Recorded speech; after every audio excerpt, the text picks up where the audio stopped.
Vous connaissez très bien mon grand frère Sepé. Vous connaissez très bien, vous avez assisté au mariage, à ce grand mariage qui a eu lieu au salon Hoche avec le grand Sepé. J'y étais. Vous m'avez vu là-bas. Vous m'avez accompagné, la TK, c'est les sympathisants. Il y a eu tout ce qu'il y a eu. Il y a eu des zones de turbulence. Un moment. Il y a eu des zones de turbulence un moment. Et aujourd'hui, il ne s'était pas vraiment prononcé. Donc aujourd'hui, et lui et sa femme, personne ne s'est prononcé. C'est des intermédiaires qui parlaient de gauche à droite. Le couple même ne s'était pas vraiment prononcé. D'accord? Donc aujourd'hui, moi, j'ai donné ma page qui est bien suivie pour que on vienne aujourd'hui écouter ce que la révélation que notre frère, mon grand frère Sepé, que je souhaite comme ça déjà un joyeux anniversaire, qui a eu 1 an de plus hier et qui s'est décidé enfin de venir casser les papeaux. Donc partagez le live s'il vous plaît,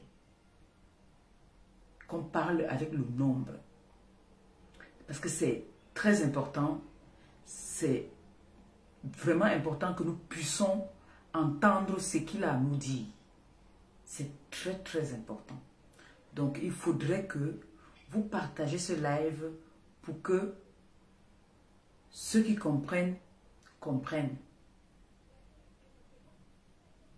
Et que ça serve de leçon à beaucoup d'entre nous. Parce que ça nous concerne, nous tous, les femmes comme les hommes. Le haut-parleur, donc là tu as un haut-parleur déjà.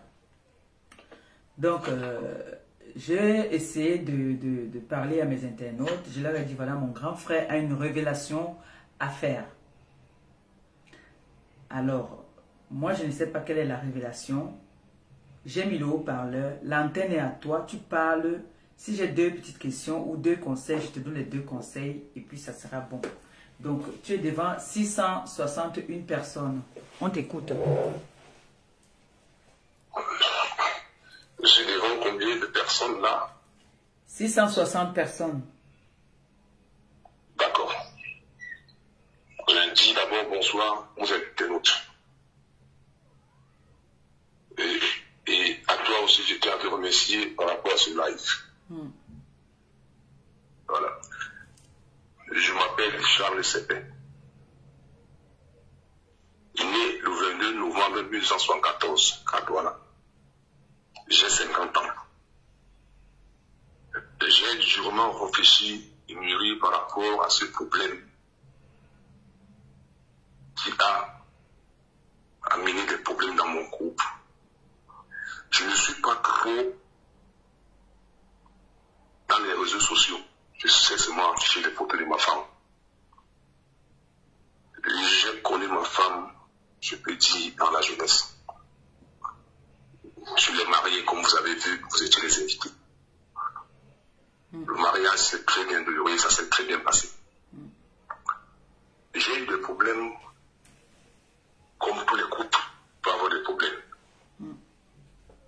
J'ai pris mon téléphone, j'ai appelé, soi-disant, ma soeur du quartier, qui s'appelle Anne Belek. Et tellement je suis amoureux de mon épouse, je suis allé chez ma soeur, soi-disant ma soeur là. Arrivé là-bas chez elle, il y a eu beaucoup de problèmes. En tout temps, j'étais pas bien, j'étais déséquilibré. Parce que mon épouse était loin de moi.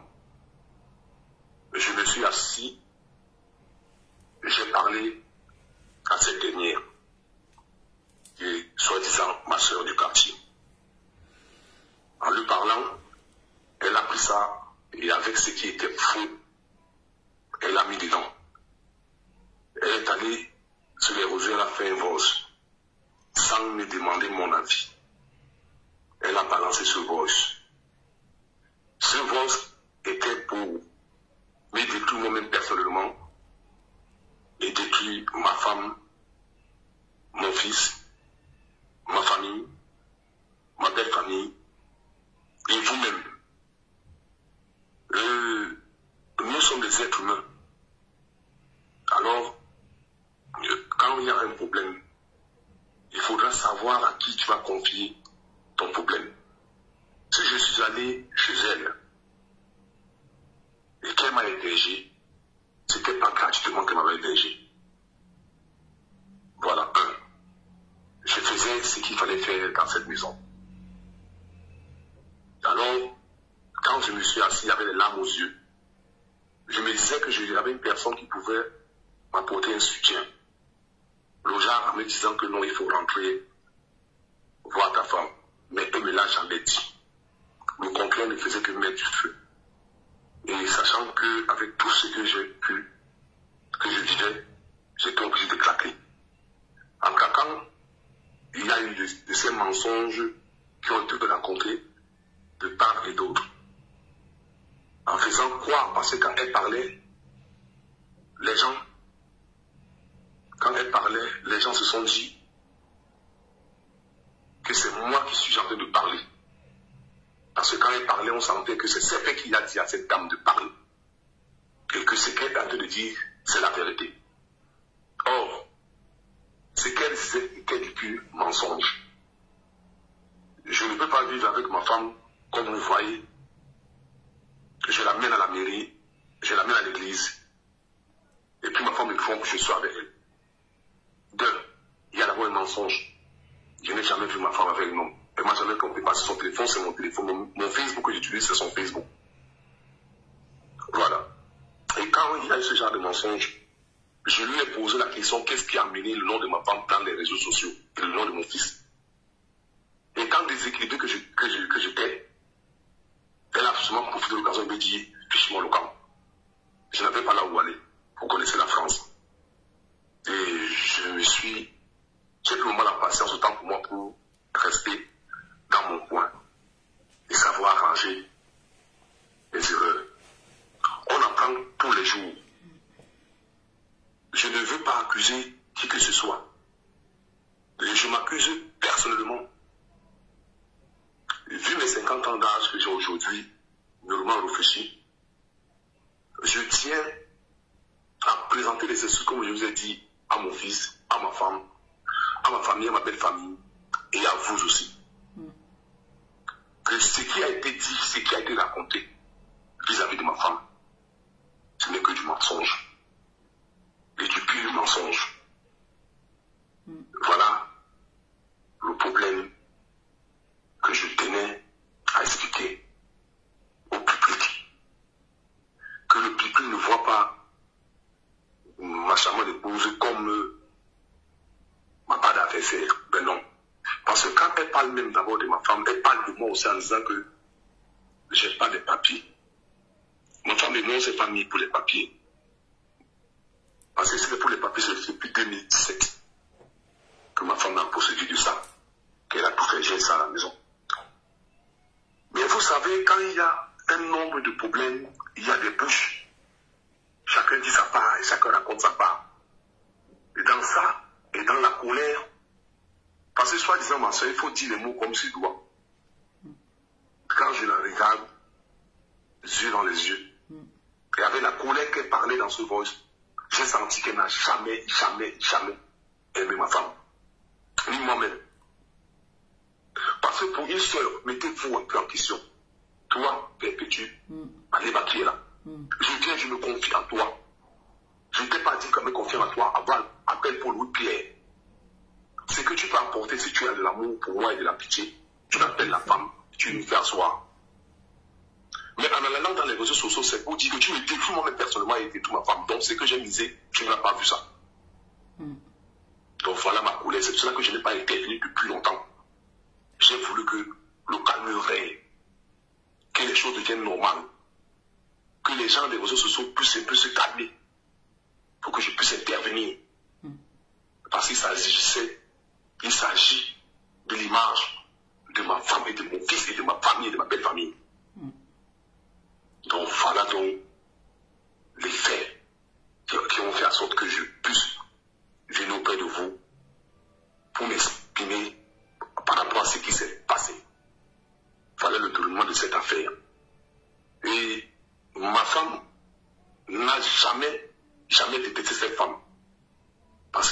robe rouge qu'elle a demandé à ma femme lui a fait comprendre qu'elle devait remettre ses robes.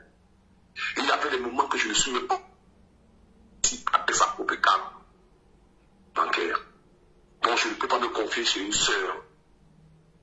Quels qu'en soient les mots que j'ai pu lui dire, quel qu'en soit le mensonge que j'ai pu apporter même vis-à-vis de ma famille, elle ne devait pas m'amener dans les réseaux sociaux et balancer ce genre de voice. Je présente mes excuses parce que je n'étais pas bien. Je n'étais pas bien, vous savez ça très bien. Avec tout ce que j'ai fait à Paris, j'étais déséquilibré. Mais elle a profité de ça pour me détruire comme elle a fait. Mais Dieu est grand. Voilà pourquoi je tenais à m'excuser auprès des internautes et amis et connaissances que je vous demande pardon. Voilà. Et qu'est-ce que tu as dit à ta femme? La chose que j'ai dit à ma femme, c'est de me pardonner, de trouver une place dans son cœur et de me pardonner. Parce que j'étais déséquilibré. Je suis allé raconter des innobilités vis-à-vis de son nom pour pouvoir tirer la couverture de mon côté. Mais je n'ai jamais dit à cette dame, soi-disant ma soeur, d'aller faire un divorce et d'amener le nom de ma femme dans les réseaux sociaux. Imaginez-vous que j'avais dit à cette femme que pour de vrai que ma femme avait tué, elle devait le dire. Donc elle n'a même pas pensé à moi. Elle m'a défié, non mais ma femme.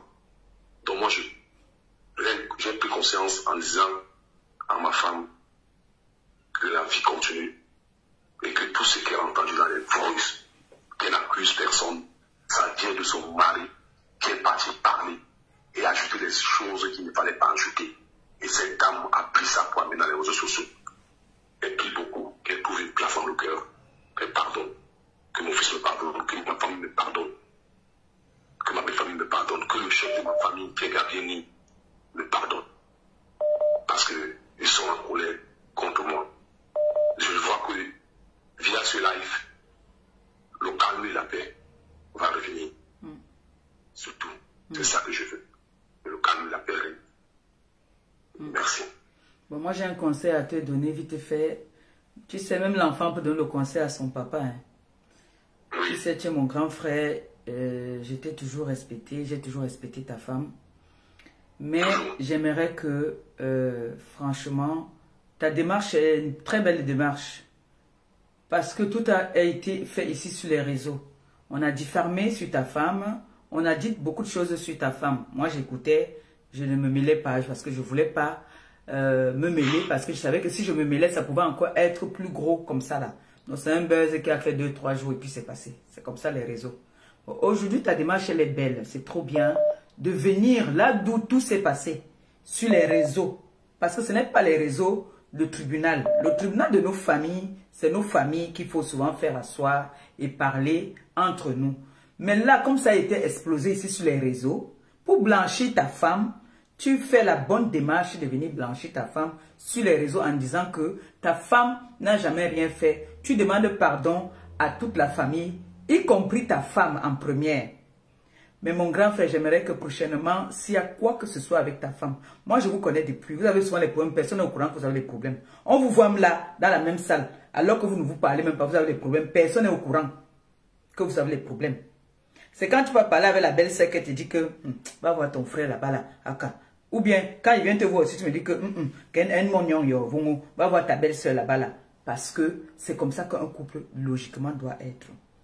Je n'aimerais plus que même tes amis avec qui tu es, ce n'est pas tous tes amis qui aiment ta relation.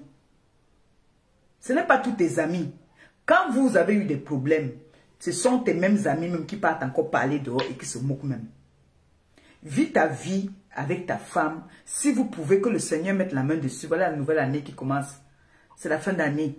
Que le Seigneur fasse en sorte que qu'elle puisse te pardonner et que vous essayez de faire asseoir vos enfants parce que ça allait trop loin. Vous faites asseoir vos enfants, vous discutez. Même le père ou la mère peut se soumettre devant l'enfant. Et ce n'est que vous qui avez la dernière parole. Les familles recomposées, c'est comme ça. C'est la maman qui a accouché son enfant, c'est elle qui décide. L'enfant ne décide pas à la place de sa mère. Même si l'enfant a le milliard, c'est comme ça. Tout ce qu'on demande, c'est le respect. Tu as demandé pardon à ta femme. J'espère que elle va mettre, le Seigneur va mettre la main sur son cœur, qu'elle va se calmer et qu'elle va te pardonner. C'est mon plus gros souhait parce que vous formez un très beau couple. J'aime vous voir ensemble. Vous formez un très très beau couple. Vous nous avez mis la joie. Vous nous avez mis la joie. Vous nous avez fait une belle réception. Un beau mariage. Ça serait trop dommage que vous vous retrouvez aujourd'hui séparés à cause de on a dit, on a fait. Donc mon grand frère, dis un mot gentil à ta femme et puis tu peux partir. Moi je continue au live. D'accord. Ma femme me sait. Le seul mot gentil que je peux le dire, c'est que je l'aime énormément. Amen. Et que Dieu bénisse notre couple. Amen. Amen. C'est tout. Merci beaucoup, mon grand frère. Je tiens à vous remercier. Je tiens à remercier les internautes qui nous ont suivis. Et que Dieu vous bénisse aussi. Merci. Merci beaucoup. Merci. Merci. Bonne soirée. Bonne soirée. Bye bye. Merci. Merci. Bye bye. Vous savez, la vie de couple n'est pas facile. Hein. Je ne vous mens pas. Moi, je veux parler à tous nos proches qui... vous ne connaissez pas comment les gens vivent ensemble. Et on dit souvent, entre l'écorce et l'arbre, ne mets pas ton doigt. Une femme ou un homme qui vit avec son mari, quand un couple a des problèmes, si c'est la femme qui vient vers toi, ne lui dis pas que, dis donc, tu fais quoi encore avec le gars là, il faut le laisser. À l'intérieur là, ce n'est pas le mot que la femme va entendre. Ce n'est pas le mot là qu'elle veut entendre.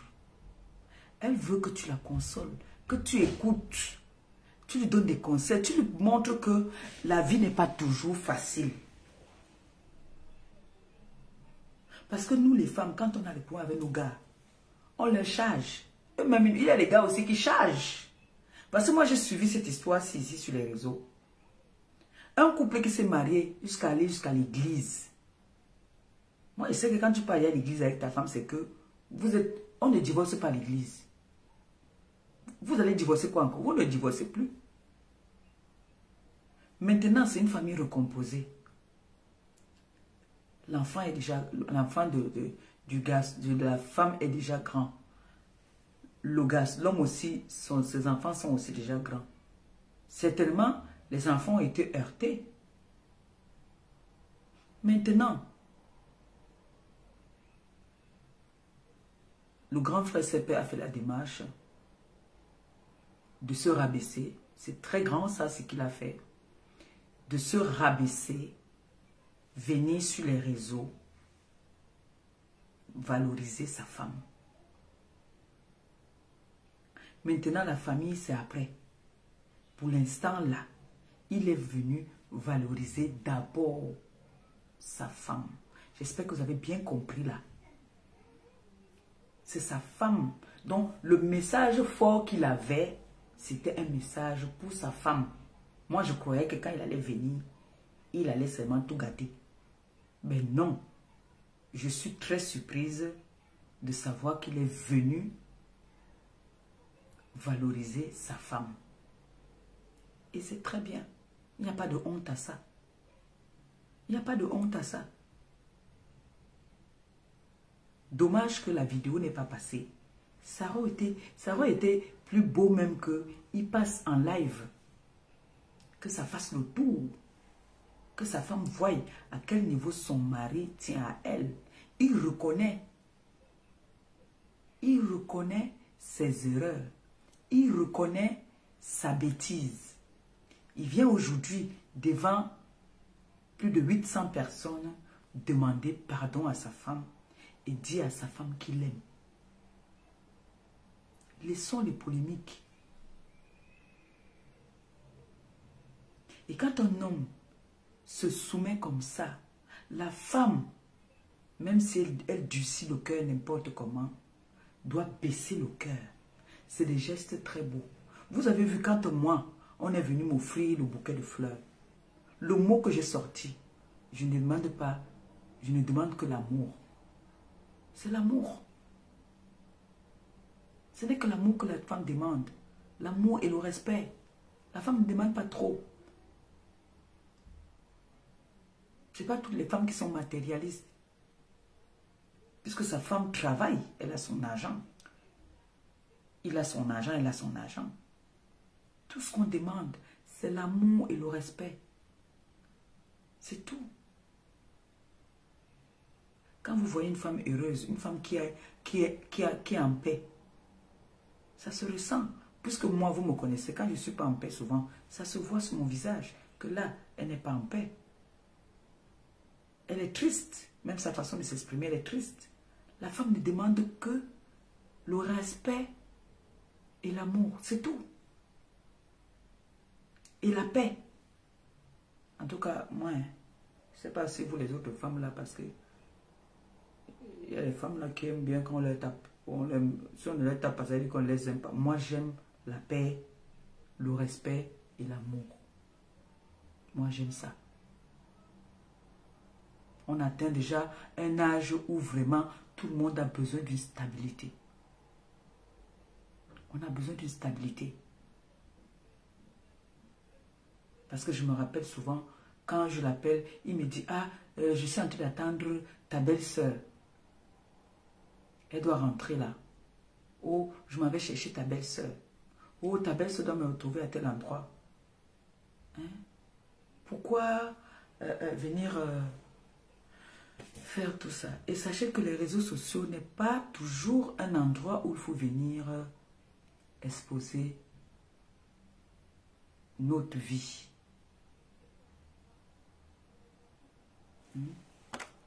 Quelqu'un qui appelle là. Je sais pas. Ça tourne. Faites un tour dans ma cagnotte, s'il vous plaît. C'est le week-end, je sais que c'est la fin. Allez. Il fallait travailler qu'on peut ça, le gros cul de ta mère. Chienne, va travailler qu'on peut pute.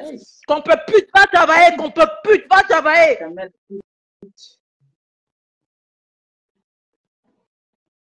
Merde. C'est quoi ces vulgaires là? Oh là là. Elles sont vulgaires, vous avez vu ça? Oh là là. Il fait froid, il n'y a pas de gars pour te chauffer, maman. Tu viens crier, c'est compris, c'est quoi ça? Et puis du quartier. Tu ne sais pas qu'à l'heure ci, les garçons couchés avec leurs gars dans la maison, maman. Tu viens crier ici. Hey, maman, c'est quoi ça? Les sauvages, elles sont sauvages, hein? Hein? Elles sont sauvages. Attendez, je m'avais la bloquée. Oh là là. Elles sont tellement sauvages. Oui.